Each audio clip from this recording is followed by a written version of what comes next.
ఏదైతే యువకులకి సంబంధించి అన్ఎంప్లాయిడ్ యూత్ కి సంబంధించి ఏదైతే 2-3 సమస్యలు ఏవైతే వారు ప్రభుత్వం దృష్టికి తీసుకొచ్చే ప్రయత్నం చేశారో అది నేను నాతో పాటు ఏదైతే సంబంధించి ఎంపీ చామల్ కుమార్ రెడ్డి గారు, అదేవిధంగా మానవతరాయి, భాగ్యలక్ష్మి, చంద్రకాంత్ దయాకర్ గారు అందరితో మాట్లాడి ఆ సమస్యలన్నింటినీ కూడా విని ఏవైతే లీగల్ కాంప్లికేషన్స్ రాకుండా ఏదైతే యువకులు కోరుకుంటారో 100% ఈ సమస్యలన్నీ కూడా ముఖ్యమంత్రి గారి దృష్టికి తీసుకొని వెళ్ళి ఈ సమస్యల్ని పరిష్కరించే దిశగా ముఖ్యమంత్రి గారికి వివరించి 100% స్టూడెంట్స్ కోరుకునేది అయ్యే ఒక ప్రయత్నం తప్పనిసరిగా చేయడానికి ఈ రోజు ఏదైతే టూరిజం ప్లాసాలో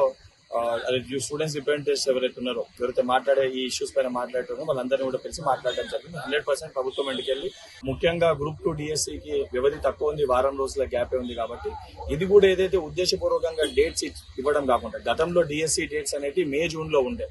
సో గతంలో మరొకసారి టెట్ నిర్వహించాలని ఆ రోజు యువకులకు రిక్వెస్ట్ మేరకు సుమారు 4 లక్షల మంది మళ్ళీ టెట్ అప్లై చేసుకుంటూ మరొక అవకాశం టెట్ కల్పించాలని విజ్ఞప్తి చేస్తే ఆ రోజు మే జూన్ లో ఉన్న డిఎస్సిని పోస్ట్ పోన్ చేయడం జరిగింది. పోస్ట్ పోన్ చేయడంతో టీజీపీఎస్సీ అప్పటికే డేట్స్ ఇచ్చింది కాబట్టి ఈ డేట్స్ అవన్నీ దగ్గర అంటే వారం రోజుల వ్యవధిలో వచ్చే ఒక పరిస్థితి ఏర్పడ్డది కాబట్టి 100% అది ఒకటి జెన్యూన్ డిమాండ్ కాబట్టి ఆ డేట్స్ అనేవి దగ్గర ఉన్నాయి, చదువుకునే అవకాశం కల్పించాలి, చదువుకోనికి సమయం లేదు అని చెప్పి అది ప్రభుత్వం దృష్టి గతంలో కూడా ఇదే సమస్య ఉత్పన్నమైంది కాబట్టి ఇప్పుడు కూడా అదే సమస్య ఉత్పన్నమైంది కాబట్టి ఆ గ్రూప్ 2 పోస్ట్ పోన్మెంట్ పైన ఏదైతే ముఖ్యంగా 90% మంది విద్యార్థులు గ్రూప్ 2 పోస్ట్ పోన్మెంట్ నుంచి వీలైతే కొన్ని పోస్టులు దాంట్లో ఏవైతే ఖాళీ ఉన్నాయి యాడ్ చేయాలని చెప్పి రిక్వెస్ట్ చేయడం జరిగింది. 100% వారి రిక్వెస్ట్ ని కూడా నేను ఎంపీ గారు ముఖ్యమంత్రి గారి దృష్టికి తీసుకొని వెళ్ళి 100% అతి త్వరలో ఒక సానుకూల ప్రకటన తీసుకొచ్చే ఒక ప్రయత్నం కూడా చేస్తాం. ఇంకా మిగతా అంశాలు చర్చకు వచ్చాయి.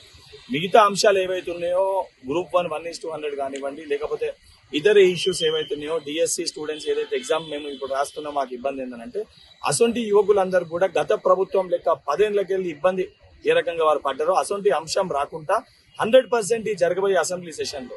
ఏదైతే ఈ రోజు ప్రతిపక్ష పార్టీ నాయకులు సరే 10 ఏళ్ళు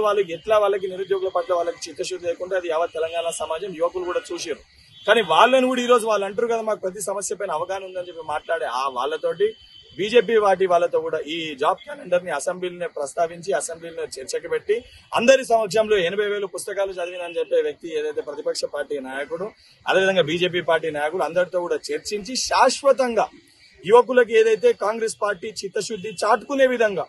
యువకులకు ఒక జాబ్ క్యాలెండర్ ప్రకటించి ప్రతి ఏడాది కూడా ప్రభుత్వంలో ఉన్న ప్రతి ఖాళీని కూడా భర్తీ చేసి యువకుల పట్ల కాంగ్రెస్ పార్టీకి ఉన్న చిత్తశుద్ధిని కూడా ఈ యొక్క అసెంబ్లీ సెషన్ లో జాబ్ క్యాలెండర్ ని ప్రస్తావించి డిక్లేర్ చేసి మా చిత్తశుద్ధిని కూడా మేము చాటుకుంటాం.